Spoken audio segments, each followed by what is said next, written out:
og velkommen til. I dag vil jeg gerne tage med i en af mine bryllupsprojekter, som er at lave et bordkort, der ser sådan her ud. Sådan et bordkort skal man ikke bruge så meget til. Alt man skal bruge til det er en hvid sten, en hvid tus og en guldtus.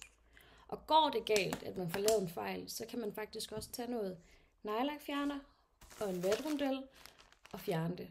Fordi sten er et virkelig dejligt materiale at arbejde på. Det vi starter med, det er, at vi tager vores sten, og så finder vi det navn, vi skal skrive. På den her sten, der vil jeg rigtig gerne skrive Benjamin. Så det viser jeg, hvordan. Jeg tager lige med her på kameraet. Det I kan se, det er, at jeg har selve stenen her. Og så skriver jeg med en hvid tus navnet. Og jeg gør det så godt jeg kan.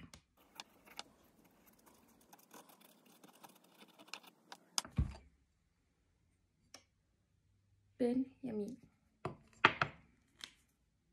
Nu kan nogle af de her sten godt have sådan lidt en ro overflade. Men så gør man bare sit bedste for lige at prøve at følge den med selve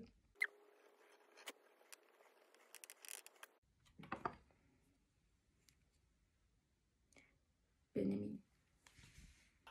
Skulle det gå så galt, at man kommer til at skrive noget forkert, så tager man bare den sten, man har, sine vatmodeller og noget nejlak. Duber bare lidt ordentligt med nejlakfjerner og så selve stenen. Og så kører du den bare henover, indtil at farven den forsvinder. Du kan godt se her, der er den ved at forsvinde, så vi kan godt lige gnide lidt mere på.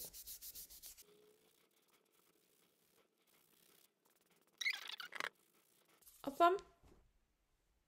Så er den så god som ny.